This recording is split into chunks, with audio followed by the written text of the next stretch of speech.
नमस्कार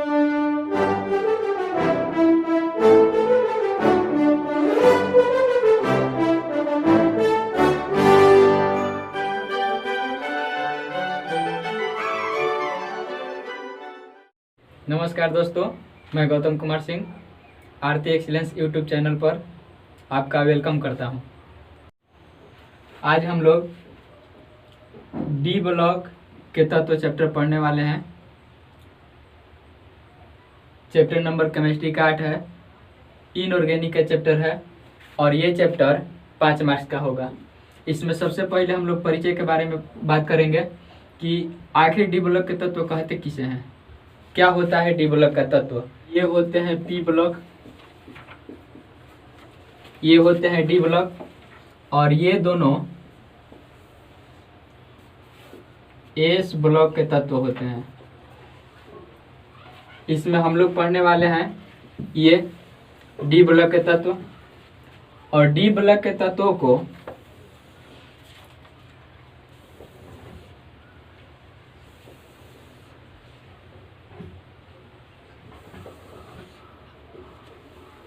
चार भागों में बांटा गया है। पहल का होता है 3D श्रेणी, दूसरा का होता है 4D श्रेणी, तीसरा होता है 5D श्रेणी और चौथा होता है 6D श्रेणी। ये डी ब्लॉक के तत्व सभी के सभी तत्व धातु होते हैं और इन्हें संक्रमण तत्व या धातु के नाम से जाना जाता है। इसमें तत्व आते हैं एस्केडियम, टिटेनियम, वेनाडियम, क्रोमियम। इस तरह से ये तत्व जो हैं 3D श्रेणी के अंतर्गत आते हैं। अब इसमें यदि हम लोग किसी तत्व का इलेक्ट्रॉनिक विन्यास लिखें तो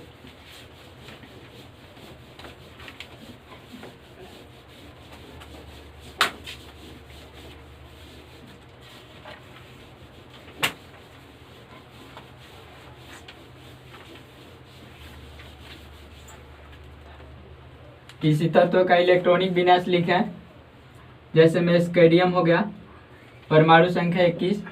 इलेक्ट्रॉनिक विन्यास इसके हम लोग दो तरीकों से लिख सकते हैं, एक शॉर्ट में और एक पूर्ण रूप से विस्तार रूप से।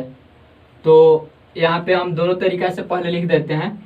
तो सबसे पहले 1s, 2s, 2p, 3s, 3p, 4s, 3d।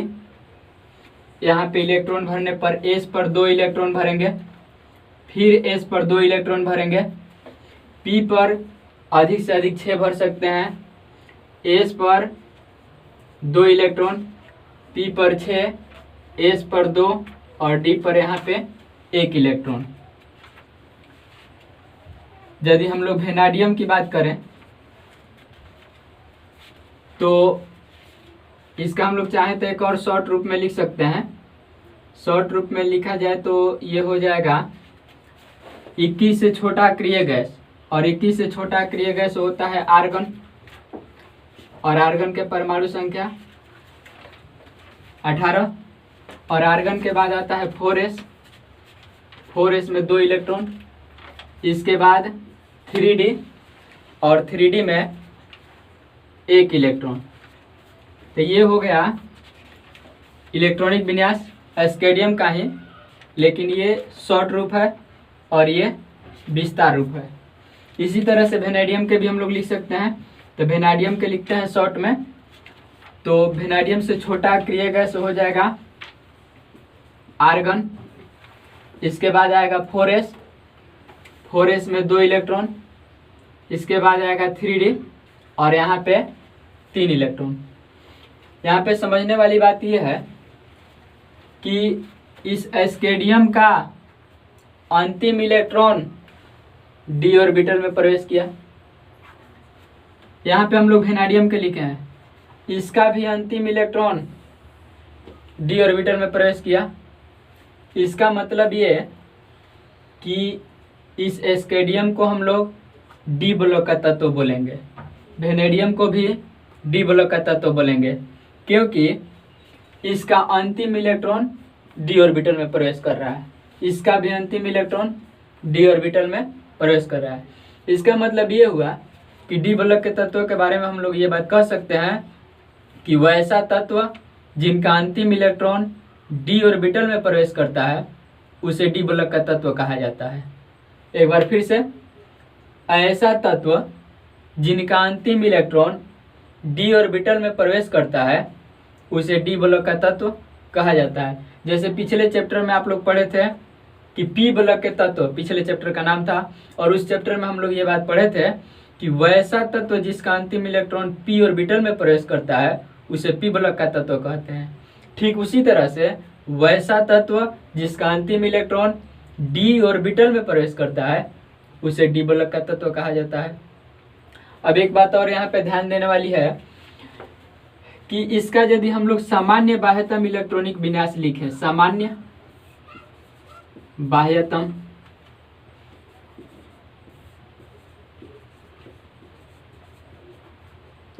Electronic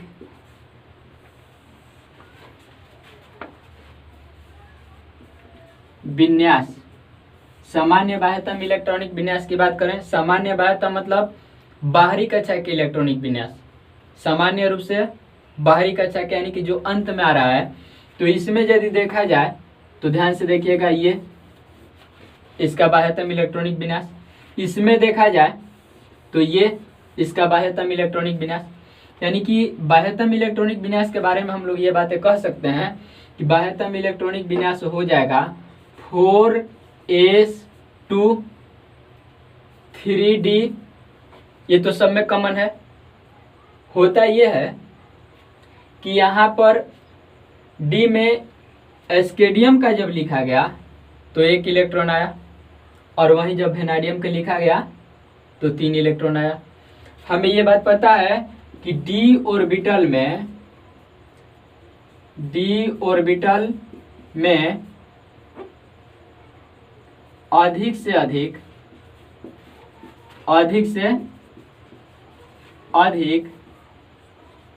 10 electron ही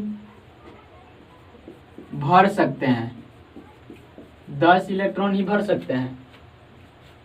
अतः यहाँ पे जो इलेक्ट्रॉन होगा 1 से 10 तक, कभी 1 आएगा, कभी 2 आएगा, कभी 3 आएगा, कभी 4 भी आ सकता है, मतलब 10 तक आ सकता है। इसका मतलब ये कि यहाँ पे हम लोग लिख सकते हैं, यहाँ पे लिख सकते हैं 1 से 10। और यदि संयोजी कक्षा को, यहाँ पे संयोजी कक्षा यदि देखा जाए तो संयोजी कक्षा मतलब सबसे बड़ा कक्षा यानी कि बाहरी कक्षा। तो यहाँ पे यदि देखा जाए तो सबसे बड़ा कक्षा 4 है, यही बाहरी कक्षा हो जाएगा, और बाहरी कक्षा को ही संयोजी कक्षा कहा जाता है। तो यदि संयोजी कक्षा संख्या को यदि हम लोग मान लें n, तो यहाँ पे 4 को मिटा के हम लोग n भर सकते हैं। तो है जब संयोजी कक्षा 4n है तो है तो 4 से 1 कम है, इसके लिए तो हम लोग लिख सकते हैं कि 4 - 1 लिख सकते हैं। जब 4 को n माना गया तो 3 के लिए 4 - 1 लिख सकते हैं, और 4 को हम लोग n माने हैं तो जैसे ही हम लोग 4 के जगह पे n भरेंगे तो मिल जाएगा क्या, n - 1, यानी कि d के आगे जो 3 है, 3 मतलब का 4 से 1 कम है, और 4 को यदि n लिखा गया तो d के आगे n से 1 कम है, मतलब n - 1। तो यहाँ पे हम लोग 3 ना लिख के यहाँ पे हम लोग लिख देंगे n - 1, यानी कि डी ब्लॉक के जो भी तत्व होंगे उसका सामान्य बाह्यतम इलेक्ट्रॉनिक विन्यास हो जाएगा क्या, ns2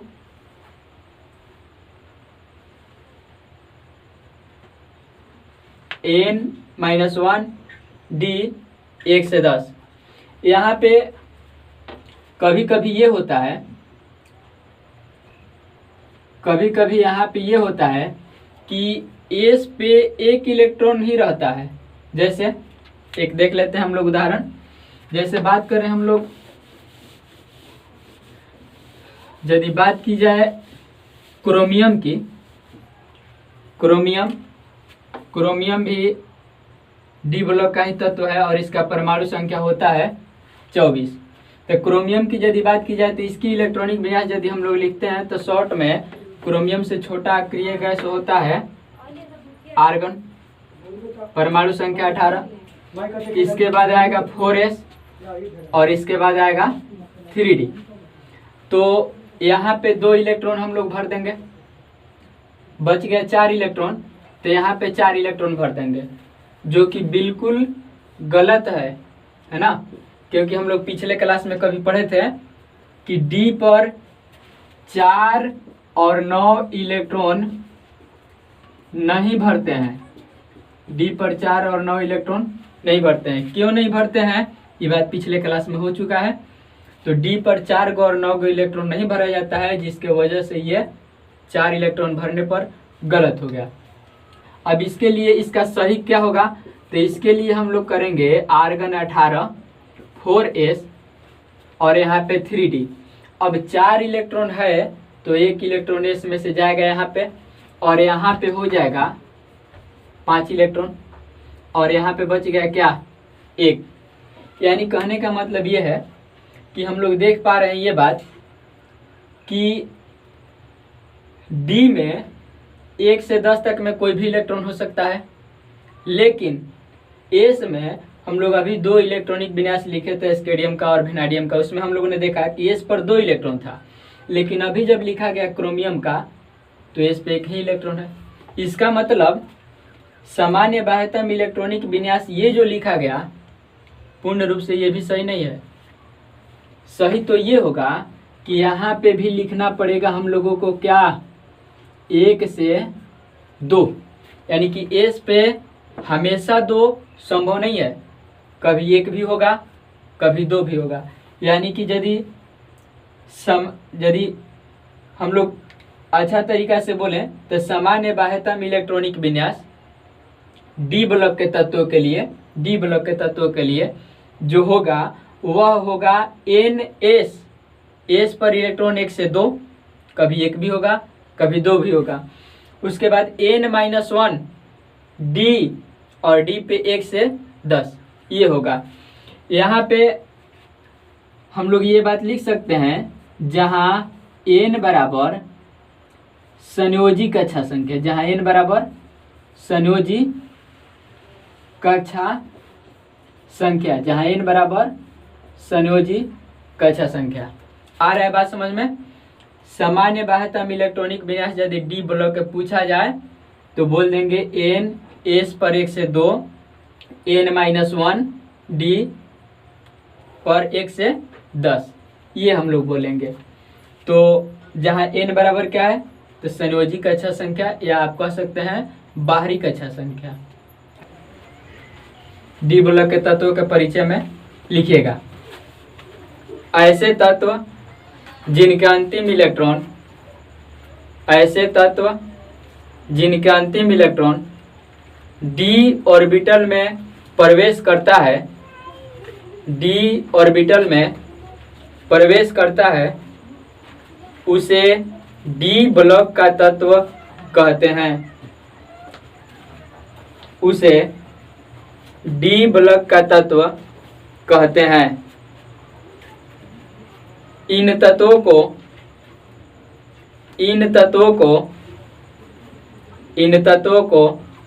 संक्रमण तत्व के नाम से भी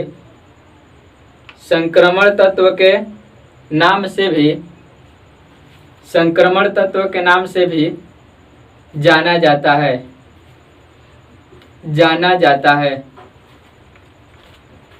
इन तत्वों को संक्रमण तत्व के नाम से भी जाना जाता है। ये सभी तत्व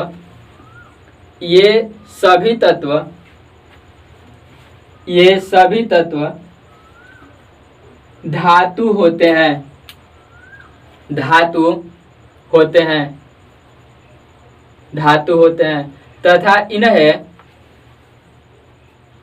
तथा इन्हें आवर्त सारणी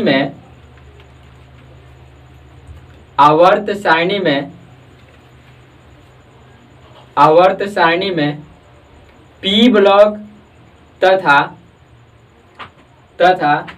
एस ब्लॉक के बीच रखा गया है।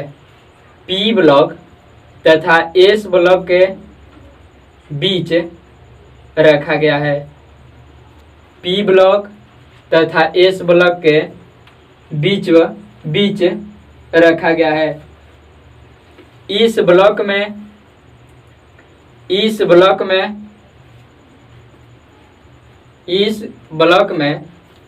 ग्रुप संख्या 3 से लेकर ग्रुप संख्या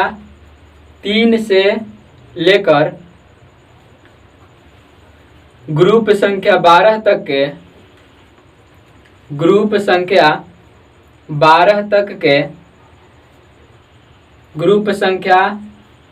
तक के तत्वों को रखा गया है। ग्रुप संख्या 12 तक के तत्वों को रखा गया है। ग्रुप संख्या 12 तक के तत्वों को रखा गया है। खड़ी पाई दीजिएगा और पैराग्राफ चेंज करके लिखिएगा। डी ब्लॉक के तत्वों के सामान्य बाह्यतम इलेक्ट्रॉनिक विन्यास। डी ब्लॉक के तत्वों के सामान्य बाह्यतम इलेक्ट्रॉनिक विन्यास। सामान्य बाह्यतम इलेक्ट्रॉनिक विन्यास। सामान्य बाह्यतम इलेक्ट्रॉनिक विन्यास देखिएगा इधर बोर्ड पे। NS 1 से 2, NS 1 से 2, N-1 D 1 से 10। ये अभी हम लोग समझे थे, कुछ देर पहले बोर्ड पे लिखा गया था, समझा रहा था आपको। उसमें लिखा गया था NS S पे 1 से 2 इलेक्ट्रॉनिक विन्यास लिख कर हम दिखाए थे कि स्केडियम और वेनेडियम में S पर 2 इलेक्ट्रॉन आता है, लेकिन वही जब क्रोमियम का हम लोग लिखे थे तो उसमें S पर 1 इलेक्ट्रॉन आया था, इसलिए NS S पे 1 से 2 लिखेंगे। और D पर 1 से 10 तक में कुछ भी हो सकता है, सिर्फ 4 और 9 को छोड़ करके, क्योंकि D में 4 और 9 इलेक्ट्रॉन नहीं भरते हैं। तो इसको लिखिएगा। लिखने के बाद लिखिएगा होता है।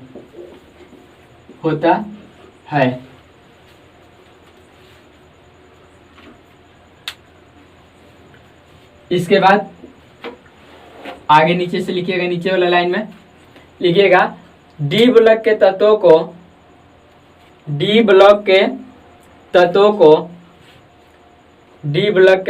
को 4 श्रेणियों में बांटा गया है। 4 श्रेणियों में बांटा गया है। 4 श्रेणियों में बांटा गया है लिखने के बाद इस तरह से हाइफन दीजिएगा। इस तरह से 4 श्रेणियों में बांटा गया है लिखने के बाद इस तरह से हाइफन। तो अब देखा जाए कौन कौन से हैं 4 श्रेणी, इसको ध्यान से देखा जाए। तो इन 4 श्रेणियों में सबसे पहले का जो श्रेणी है इसको हम लोग बोलते हैं प्रथम संक्रमण श्रेणी। इसको बोला जाता है प्रथम संक्रमण श्रेणी, या इसी को 3D श्रेणी भी हम लोग कह सकते हैं। मतलब डी ब्लॉक के तत्वों को जिन 4 श्रेणियों में बांटा गया है उनमें सबसे पहले का जो है प्रथम संक्रमण श्रेणी, इसको हम लोग 3D श्रेणी के नाम से जानते हैं। तो अब इसके बारे में समझा जाए। किसी भी डी ब्लॉक के श्रेणी में अधिक से अधिक 10 तत्व को रखा गया है। किसी भी डी ब्लॉक के तत्वों का जो श्रेणी है उसमें अधिक से अधिक 10 तत्वों को रखा गया है। एक साल परीक्षा में पूछा गया क्वेश्चन ये था कि डी ब्लॉक के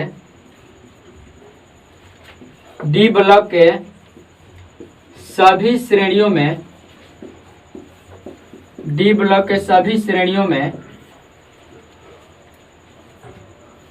केवल 10 तत्व ही क्यों होते हैं। क्वेश्चन पूछा गया था एक साल कि डी ब्लॉक के सभी श्रेणियों में 10 तत्व ही क्यों होते हैं। तो इसका साधारण से जवाब है कि डी पर अधिक से अधिक हम लोग इलेक्ट्रॉन भर सकते हैं 10 ई मतलब इलेक्ट्रॉन 10 इलेक्ट्रॉन डी में भर सकते हैं अधिक से अधिक। यही कारण है कि डी ब्लॉक के सभी श्रेणी में केवल और केवल 10 ही तत्वों को रख सकते हैं, 10 से अधिक नहीं रख सकते हैं। कारण ये कि डी में ऑर्बिटल में अधिक से अधिक 10 इलेक्ट्रॉन को ही रखा जा सकता है। तो ये सवाल पूछा गया था एक साल परीक्षा में, जवाब आप खूब आसानी से दे सकते हैं कि डी ब्लॉक के सभी श्रेणियों में केवल 10 तत्व होने का कारण यह है कि डी ऑर्बिटल में अधिक से अधिक 10 ही इलेक्ट्रॉन भर सकते हैं या 10 ही इलेक्ट्रॉन को रखा जा सकता है। तो चलिए हम लोग बात कर रहे थे प्रथम संक्रमण श्रेणी यानी कि 3D श्रेणी के बारे में। तो इसमें भी 3D श्रेणी में भी 10 ही तत्व रखे गए हैं और वे दसों तत्व जो है उसके बारे में हम लोग अभी पढ़ेंगे, है ना। तो देखा जाए, पहले लिखिएगा, उसके बाद इन 10 तत्वों के बारे में हम लोग लिखेंगे, क्वेश्चन को भी लिखेंगे। तो लिखिए, हेडिंग देने के बाद प्रथम संक्रमण श्रेणी या 3D श्रेणी, इसको हेडिंग देने के बाद लिखिएगा इसमें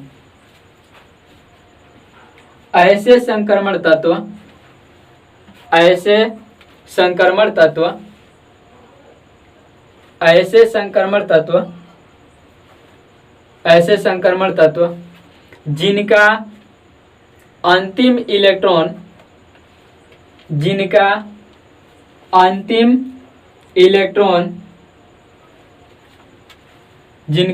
इलेक्ट्रॉन 3D ऑर्बिटल में, जिनका अंतिम इलेक्ट्रॉन 3D ऑर्बिटल में प्रवेश करता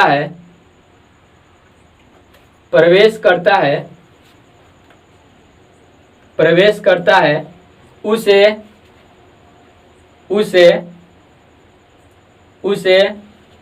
प्रथम संक्रमण श्रेणी के तत्व कहते हैं। उसे प्रथम संक्रमण श्रेणी के तत्व कहते हैं। उसे प्रथम संक्रमण श्रेणी के तत्व कहते हैं। खड़ी पाई दीजिएगा और पैराग्राफ चेंज करके लिखिएगा। इस श्रेणी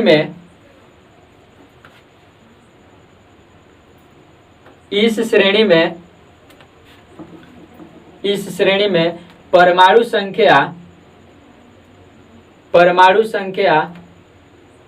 21 से लेकर 30 तक के तत्वों को रखा गया है। 30 तक के तत्वों को रखा गया है। 30 तक के तत्वों को रखा गया है। खड़ी पाई दीजिएगा। देखिए समझिए, इसमें बोला गया कि वैसे तत्व जिनका इलेक्ट्रॉनिक विन्यास लिखने पर अंतिम इलेक्ट्रॉन कहाँ में प्रवेश करे, 3D ऑर्बिटल में प्रवेश करे। यानी कि कोई भी हम एक तत्व ले करके देख लेते हैं, जैसे स्केडियम की ही बात करें, चाहे मैग्नीज की ही बात करें, Mn मैग्नीज होता है, परमाणु संख्या 25 होता है। तो इसका जब इलेक्ट्रॉनिक विन्यास हम लोग लिखेंगे तो शॉर्ट वाला ही लिख देते हैं, आर्गन 18, क्योंकि मैग्नीज के परमाणु संख्या 25 और इससे छोटा अक्रिय गैस आर्गन है, तो आर्गन से शुरुआत करेंगे। तो आर्गन 18, इसके बाद आर्गन के बाद आता है 4s। 4s पे s में इलेक्ट्रॉनों की संख्या हम लोग भरेंगे 2, और इसके बाद आता है 3d। तो 18 इलेक्ट्रॉन यहाँ, 18 इलेक्ट्रॉन यहाँ, 18 इलेक्ट्रॉन यहाँ, 2 इलेक्ट्रॉन यहाँ, तो टोटल मिला के 20 इलेक्ट्रॉन हो गए। अब बाकी रह गए हमारे पास केवल 5 इलेक्ट्रॉन। तो यहाँ पे हम लोग भर देंगे कितने इलेक्ट्रॉन? 5 इलेक्ट्रॉन। हम लोगों ने इस इलेक्ट्रॉनिक विन्यास लिखने के बाद हम लोगों ने ये देखा कि अंतिम इलेक्ट्रॉन जो है ना, अंतिम इलेक्ट्रॉन ये कहाँ में प्रवेश कर रहा है? अंतिम इलेक्ट्रॉन कहाँ में प्रवेश कर रहा है? डी ऑर्बिटल में, और भी 3 में, यानी कि 3d में प्रवेश कर रहा है। तो अंतिम इलेक्ट्रॉन 3d ऑर्बिटल में प्रवेश किया, इसका मतलब ये है कि ये दिया गया जो तत्व है मैग्नीज, यह 3d श्रेणी का तत्व होगा, या हम लोग ये कह सकते हैं कि ये प्रथम संक्रमण श्रेणी का तत्व होगा। क्यों? क्योंकि अंतिम इलेक्ट्रॉन प्रवेश किया कहाँ में? 3d में। इसी तरह से एक और उदाहरण हम लोग ले लेते हैं। जैसे में बात की जाए कोबाल्ट के, कोबाल्ट के होता है परमाणु संख्या 27। इसकी भी इलेक्ट्रॉनिक विन्यास यदि लिखते हैं तो शुरुआत आर्गन से ही करना पड़ेगा, क्योंकि इससे छोटा क्रिय गैस आर्गन ही है। तो आर्गन 18, इसके बाद 4s2 3d पे हो जाएगा कितने? 7 इलेक्ट्रॉन। तो हम लोगों ने पाया ये कि कोबाल्ट के परमाणु संख्या 27, इसका इलेक्ट्रॉनिक विन्यास जब लिखा गया तो इसका भी अंतिम इलेक्ट्रॉन प्रवेश किया है कहाँ में? 3d में। इसका मतलब ये कि ये कोबाल्ट भी जो है ना, ये भी प्रथम संक्रमण श्रेणी का तत्व है। कारण ये कि अंतिम इलेक्ट्रॉन प्रवेश किया है 3d में, यानी कि कोबाल्ट भी 3d श्रेणी का ही तत्व है। और लास्ट लाइन में सबसे ये लिखा गया कि इसमें परमाणु संख्या, मतलब इस श्रेणी में परमाणु संख्या 21 से लेकर के 30 तक के तत्वों का रखा गया है। मतलब कहने का ये कि परमाणु संख्या 21 वाला तत्व भी आता है किस में? प्रथम संक्रमण श्रेणी में या 3d में। परमाणु संख्या 22 वाला भी आएगा कहाँ में? इसी में आएगा। 23 वाला भी कहाँ में आएगा? इसी में आएगा। डॉट डॉट डॉट कहाँ तक आएगा? 30 तक। 30 तक आएगा प्रथम संक्रमण श्रेणी में, यानी कि 3d में। इसका मतलब ये कि 21 से लेकर 30 तक टोटल तत्व कितने हो गए? टोटल तत्व हो गए कब? 10। यानी कि 3d संक्रमण श्रेणी में भी तत्वों की संख्या 10 ही है। परमाणु संख्या कहाँ से कहाँ तक? 21 से लेकर के 30 तक। तो आइए हम लोग बात करते हैं इन तत्वों के बारे में, बारी बारी से जानते हैं, समझते हैं।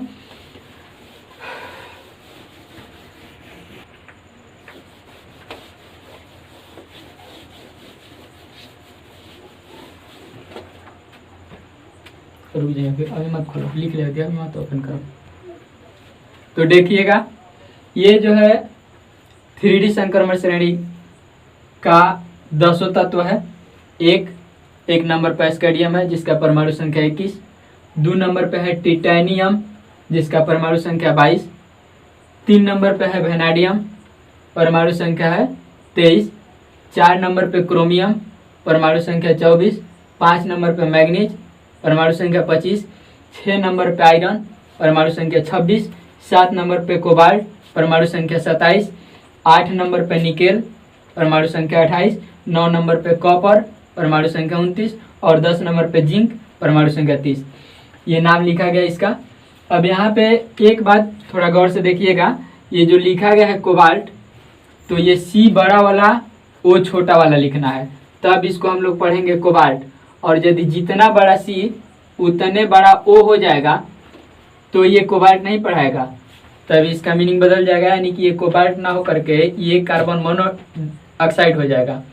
तो आप ध्यान देंगे, जब भी कोबाल्ट लिखा जाए तो बड़ा वाला C, छोटा वाला वही लिखना होगा, है ना। यहाँ पे अब हम लोग को करना ये है कि इसका इलेक्ट्रॉनिक विन्यास लिखना है। तो इलेक्ट्रॉनिक विन्यास हम शॉर्ट फॉर्म वाला लिख देते हैं, क्या है कि आपको दोनों बताया गया है, लॉन्ग वाला भी बताया गया है, शॉर्ट वाला भी बताया गया है। तो शॉर्ट वाला हम लिखते हैं, ध्यान से देखिएगा।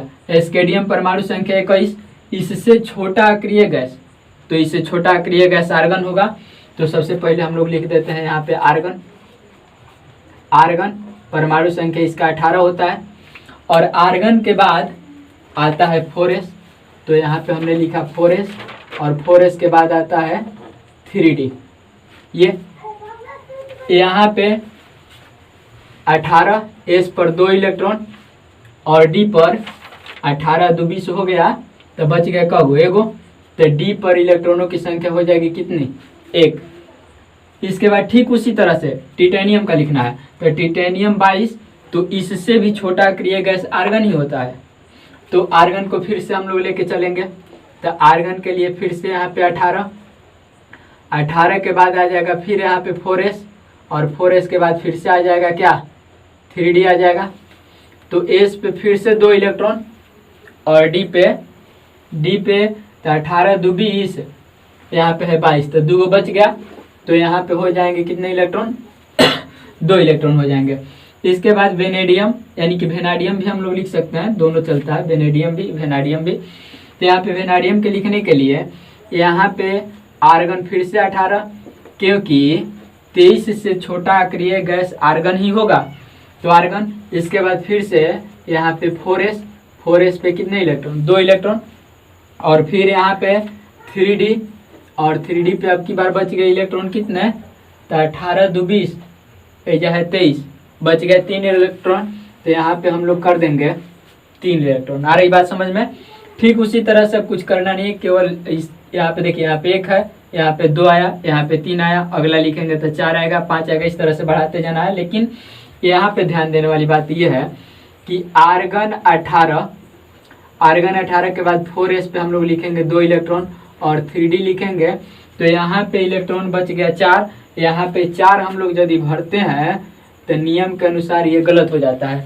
अभी हम आपको उदाहरण लेकर के भी बताए थे कि d पर हमेशा 4 और 9 इलेक्ट्रॉन नहीं होते हैं, 4 और 9 इलेक्ट्रॉन नहीं रख सकते हैं। इसका मतलब कि जैसे ही हम लोगों ने यहाँ पे 4 लिखा, ये गलत हो गया। तो इसको सही करने के लिए क्या करेंगे, तो आपको बताए थे कि यहाँ से 1 इलेक्ट्रॉन निकाल लेंगे, तो 1 इलेक्ट्रॉन यदि निकाल लेते हैं तो यहाँ पे बचेगा 1 इलेक्ट्रॉन, और जो इलेक्ट्रॉन यहाँ से निकाले उसको यहाँ पे ला देंगे, तो यहाँ पे ला देंगे तो यहाँ पे हो जाएगा कितने 5 इलेक्ट्रॉन। अब ये हो गया क्या, सही हो गया। तो यही बात ध्यान रखना है सिर्फ कि जब भी d पे 4 और 9 इलेक्ट्रॉन आए तो वहाँ पे s से 1 इलेक्ट्रॉन लेकर के वहाँ पे 5 कर देंगे, 9 होगा तो 10 कर देंगे और इस पे 1 ही बच जाएगा। ठीक उसी तरह से मैग्नीज की यदि बात करते हैं तो मैग्नीज में भी आर्गन 18, इसके बाद 4s, इसके बाद 3d। यहाँ पे s पे 2 इलेक्ट्रॉन, अब बच गया 18 दो 20, 5 बचा है तब 25 होगा। यहाँ पे भी कितने 5 इलेक्ट्रॉन। यहाँ पे बात करें यदि हम लोग आयरन की, तो यहाँ पे भी शुरुआत आर्गन से ही करना पड़ेगा, क्योंकि आयरन से छोटा भी अक्रिय गैस आर्गन ही होता है। इसके बाद यहाँ पे हम लोग बात करेंगे तो 4s आएगा, इसके बाद आएगा यहाँ पे 3d, तो s पे 2 इलेक्ट्रॉन, तो 18 दो 20, यहाँ पे है 26, बच गया 6 इलेक्ट्रॉन, तो 6 इलेक्ट्रॉन को क्या करेंगे, यहाँ पे रख देंगे। इसी तरह से कोबाल्ट की यदि बात की जाए तो आर्गन 18, इसके बाद 4s 3d, तो यहाँ पे 2 इलेक्ट्रॉन, यहाँ पे 7 बच गया। यदि बात करें हम लोग निकेल की, तो फिर निकेल के लिए भी यहाँ पे वही बात, क्योंकि निकेल से भी छोटा अक्रिय गैस आर्गन ही होता है। यहाँ पे फिर से 4s, यहाँ पे 2 इलेक्ट्रॉन और 3d पे अब 8 को बच गया, 8 भर देंगे। यहाँ पे कॉपर की यदि बात करें हम लोग तो फिर से आर्गन 18, 4s और 3d। यहाँ पे देखिए 2 इलेक्ट्रॉन भरते हैं तो यहाँ पे 9 इलेक्ट्रॉन आ जाता है, और जैसे ही 9 इलेक्ट्रॉन आया एक बार फिर से ये गलत हो गया, तो इसको सही करने के लिए हम लोग क्या करेंगे, फिर से यहाँ से 1 इलेक्ट्रॉन हटाएंगे, तो 1 हटाएंगे तो यहाँ पे क्या बच जाएगा, 1 बचेगा, और उस जो 1 को हटाए थे उसको यहाँ पे ला देंगे, तो 9 1 कितना हो जाएगा, ये हो जाएगा 10, और ये हो गया क्या, सही हो गया। तो हमेशा ध्यान रखना है आपको। इसके बाद ये लास्ट जिंक, ये हो गया आर्गन 18, आर्गन 18 के बाद फिर 4s और इसके बाद क्या 3d, यहाँ पे 10 इलेक्ट्रॉन, यहाँ पे 2 इलेक्ट्रॉन। तो ये है 3d संक्रमण श्रेणी, यानी कि प्रथम संक्रमण श्रेणी के 10 तत्व। ये उसका संकेत, ये उसका परमाणु संख्या, ये उसका नाम और ये उसका इलेक्ट्रॉनिक विन्यास। हम सब लोग ये बात जानते हैं कि संक्रमण श्रेणी के सभी तत्व धातु होते हैं, और हम लोग 3D संक्रमण श्रेणी के परिभाषा ये पढ़ें कि अंतिम इलेक्ट्रॉन 3D में प्रवेश करना चाहिए। देखिए सबका अंतिम इलेक्ट्रॉन 3D में प्रवेश कर रहा है, इसका मतलब ये कि ये सबके सब 3D संक्रमण श्रेणी के तत्व हैं। इनका इलेक्ट्रॉनिक विन्यास ये होता है। आप ध्यान रखेंगे विशेष रूप से इसको, क्रोमियम को और कॉपर को। एग्जाम में यदि इलेक्ट्रॉनिक विन्यास पूछे जाएंगे तो सिर्फ आपसे दो ही, या तो क्रोमियम के पूछे जाएंगे या कॉपर के पूछे जाएंगे। परीक्षा 2014 में कॉपर का पूछा गया था 1 नंबर में। ठीक है, अब इसको लिख लिया जाए। इसके बाद देखिएगा, अभी तक हम लोग पढ़ रहे थे प्रथम संक्रमण श्रेणी के तत्व। प्रथम संक्रमण श्रेणी के तत्वों के बारे में हमने ये जाना कि 10 तत्व है। उसके बाद अब बारी है द्वितीय संक्रमण श्रेणी। द्वितीय संक्रमण श्रेणी यानी कि दूसरा संक्रमण श्रेणी, जिसको 4D श्रेणी भी कह सकते हैं, यानी कि द्वितीय संक्रमण श्रेणी कहें या 4D श्रेणी कहें, चाहे 4D संक्रमण श्रेणी कहें, ये सभी एक ही बात है। तो इसके बारे में हम लोग पढ़ेंगे अब। तो इसमें भी टोटल तत्वों की संख्या 10 ही है। इसमें भी कुल तत्वों की संख्या कितनी? 10 ही है, क्योंकि हम लोग अभी पढ़े थे कि सभी श्रेणियों में, डी ब्लॉक के सभी श्रेणियों में 10 ही तत्व पाए जाते हैं। तो इसमें भी 10 तत्व पाए जाते हैं। अब इसमें कहाँ से कहाँ तक पाए जाते हैं और किसको हम लोग बोलेंगे द्वितीय संक्रमण श्रेणी, चाहे 4D संक्रमण श्रेणी, चाहे 4D श्रेणी, ये बात पहले समझ लेते हैं। तो देखिए 4D श्रेणी या द्वितीय संक्रमण श्रेणी, हम लोग ऐसे संक्रमण श्रेणी को बोलेंगे या ऐसे तत्व को बोलेंगे जिसका इलेक्ट्रॉनिक विन्यास लिखने पर अंतिम इलेक्ट्रॉन 4D ऑर्बिटल में प्रवेश कर जाए।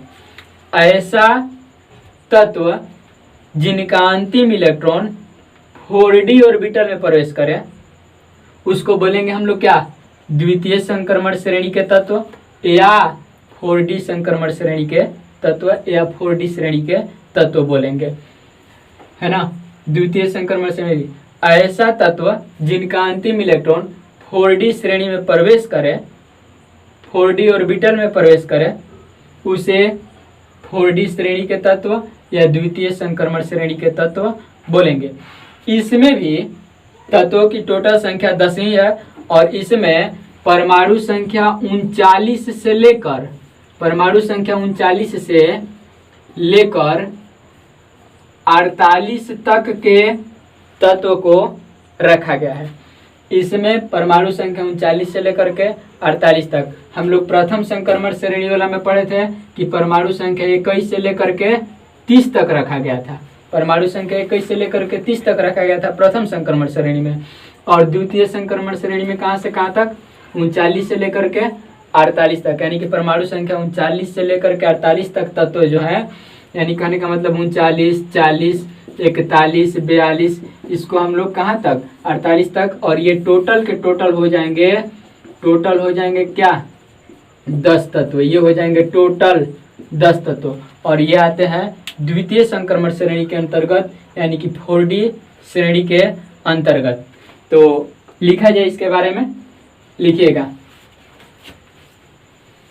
इस संक्रमण श्रेणी में, इस संक्रमण श्रेणी में परमाणु संख्या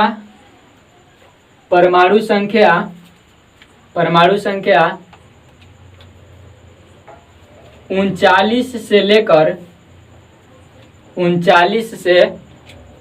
लेकर 48 तक के तत्वों को रखा गया है।